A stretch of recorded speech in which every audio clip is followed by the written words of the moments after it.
saya Dr. Denia Faiza Salsabila, spesialis obstetri dan ginekologi. Eits, bercanda ya guys.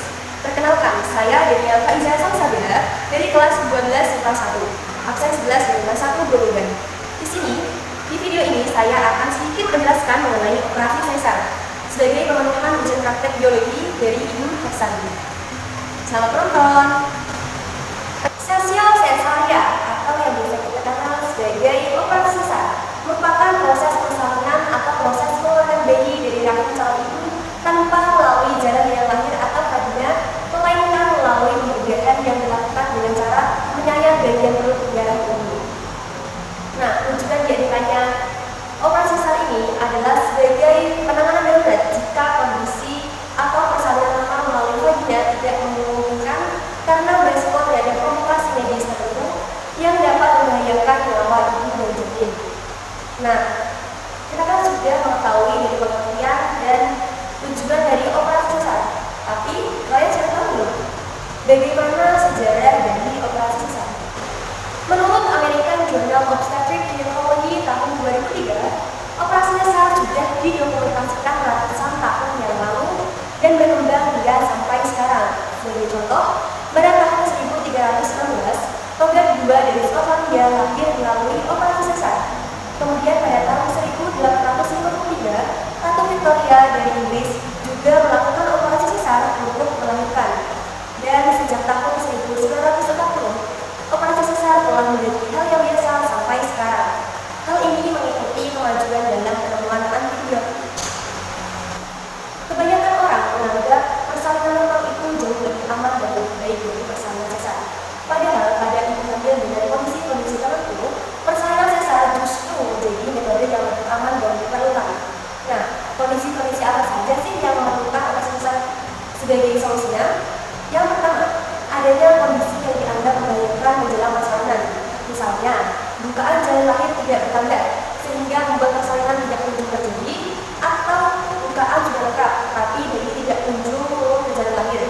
Bisa juga tidak ada kontraksi sama sekali, padahal bayi sudah menangis karena tidak mendapat oksigen dan nutrisi yang cukup, jadi harus dilahirkan secepatnya. Yang kedua, posisi atau ukuran bayi tidak memungkinkan untuk dilahirkan secara normal. Misalnya, bayi dalam kondisi sungsang, kepala tidak menghadap jalan lahir.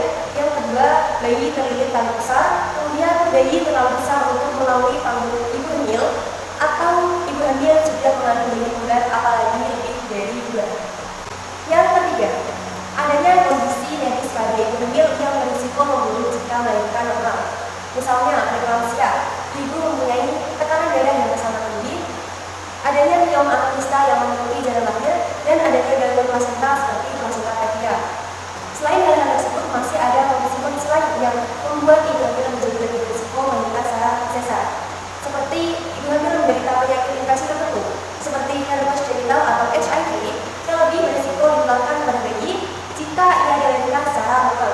Lalu ibu hamil pernah melahirkan secara sesar dengan sayatan vertikal, lalu ibu hamil mengandung di usia berisiko yaitu kurang dari 19 tahun atau lebih dari 35 tahun, dan ibu mengalami pecah ketiga. Nah, selanjutnya kita masuk pada tahapan atau prosedur dari operasi sesar.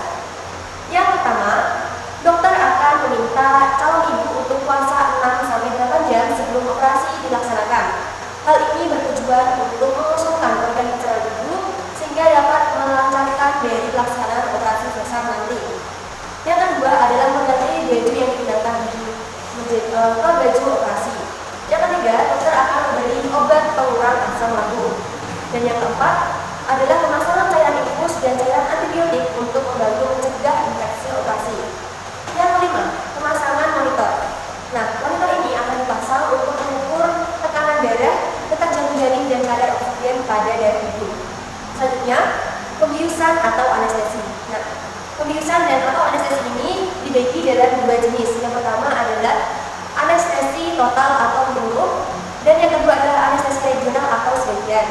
Namun yang lebih umum adalah anestesi regional, karena pembiusan ini akan memungkinkan ibu tidak merasakan sakit pada saat operasi, namun ibu bisa tetap sadar secara penuh. Kemudian ada pemasangan kateter atau selang urin.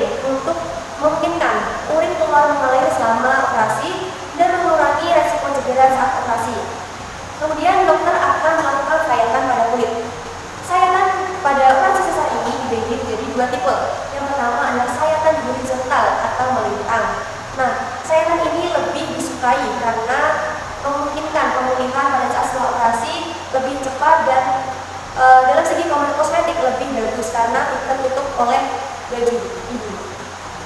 Yang kedua adalah sayatan vertikal atau sayatan atas bawah. Nah, sayatan ini biasanya digunakan pada kasus darurat di mana diperlukan aksi cepat ke rahim ibu, misalkan pada kasus pendarahan berat. Nah, masuk pada prosedur penyayatan pada perut ibu. Sebenarnya perut ibu dibagi menjadi 7 lapisan. Nah, lapisan apa saja kah itu? Yang pertama adalah lapisan kulit. Nah, lapisan kulit, kalian pasti sudah tahu dong apa itu lapisan kulit. Lapisan kulit ini merupakan lapisan terluar dari tubuh seorang manusia. Jadi seperti ini ya lapisan kulit. Nah, setelah dokter menyayat lapisan kulit ibu, dilanjutkan pada lapisan subkutis. Di bagian subkutis ini, masyarakat umum mengatakan ini adalah lapisan lemak. Nah, di samping dari lapisan lemak, di daerah subkutis ini juga terdapat banyak pembuluh darah. Jadi bila ada terjadi pendarahan di daerah subkutis ini, maka dokter akan melakukan penghentian segera menggunakan jahitan benang. Lapisan yang ketiga adalah lapisan rectus fascia. Lapisan rectus fascia ini merupakan lapisan yang tipis yang berwarna putih dan keras. Ini akan diinsisi atau disayat sekitar 1-2 cm, kemudian akan diperlebar menggunakan teknik pukul atau dengan jari dokter. Jadi seperti dikoyak ya, menggunakan jari dokter. Lapisan yang keempat, yakni lapisan rectus abdominis musculus atau otot rectus. Lapisan ini akan dibuka secara pukul menggunakan jari dokter, sama seperti lapisan rectus fascia. Nah, selanjutnya setelah otot rectus dibuka, maka akan dilakukan pembedahan di yang kelima lapisan peritoneum. Nah, lapisan peritoneum ini juga dibuka secara pukul. Jadi menggunakan jari dokter. Saat peritoneum dibuka, maka akan terlihat cavum abdomen. Nah, di cavum abdomen inilah letak daripada rahim seorang ibu. Lapisan yang keenam adalah rahim atau vesikodermia dan ibu. Jadi nanti akan melakukan sayatan yang keenam di daerah rahim, yaitu di daerah vesikodermia dan ibu. Jadi nanti akan dipisahkan antara vesikodermia dengan otot myometrium. Nah, setelah dipisahkan, nanti peritoneumnya akan diangkat. Lapisan yang ketujuh, yakni lapisan myometrium. Lapisan terakhir yakni dengan membuka lapisan otot myometrium. Jadi lapisan otot tersebut akan diisi atau disayat sekitar 1-2 cm, kemudian akan diperlebar dengan tangan dokter.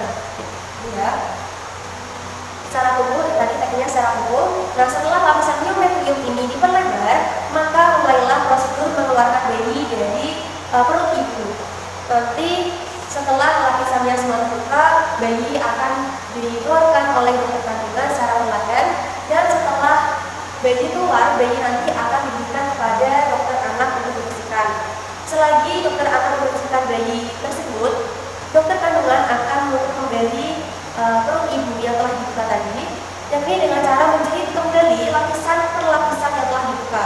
Jadi satu lapisan dijahit, kemudian sudah tertutup, lapisan di atasnya dijahit, lapisan di atasnya dijahit lagi sehingga tertutup sempurna. Sehingga setelah selesai penjahitan dari lapisan-lapisan itu, maka selesailah dari tahapan atau prosedur dari operasi sesar tersebut. Oke, kita masuk pada dampak dari operasi sesar. Jadi operasi sesar di sini memiliki dampak negatif dan dampak positif.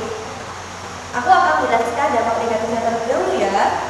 Nah, dampak negatif dari operasi sesar yang pertama adalah adanya kemungkinan risiko komplikasi akibat anestesi atau pembiusan yang dilaksanakan pada saat operasi berlangsung. Yang kedua, ada proses pemulihan dan pertumbuhan yang cenderung lama dibanding persalinan secara normal. Yang ketiga, ada bayi berisiko mengalami gangguan pernapasan. Yang keempat, bayi dalam proses persalinan, kulit si bayi mungkin saja tergores dan tidak sengaja, mengingat adanya peralatan bedah yang digunakan dalam prosedur operasi yang banyak.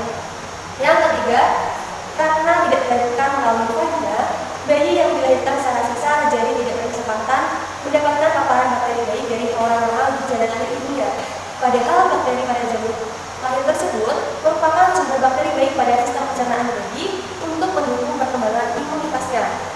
Nah, dampak yang positif yakni yang pertama adalah menurunkan resiko cedera kelahiran seperti distosia baru, yakni tersangkutnya batu janin dan tidak dapat ditemukan, atau janin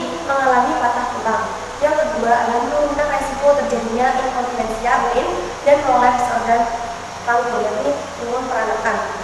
Yang ketiga adalah menurunkan resiko penularan infeksi penyakit tertentu dari ibu ke janin.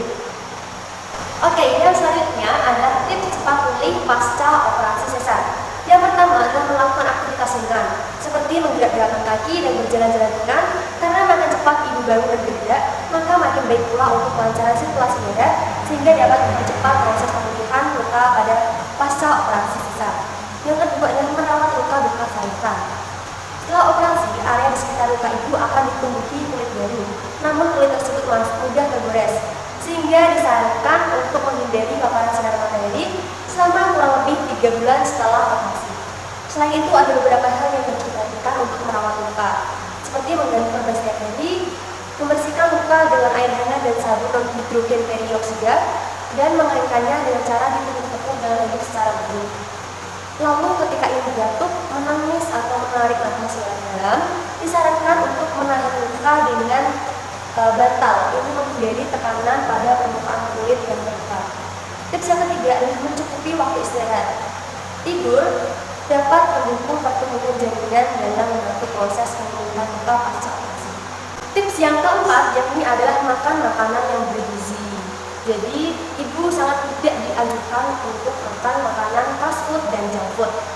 Melainkan ibu sangat dianjurkan untuk makan makanan yang mengandung protein yang tinggi, karena dapat membantu mendukung pertumbuhan jaringan dalam proses menyembuhkan luka pasca operasi sesar.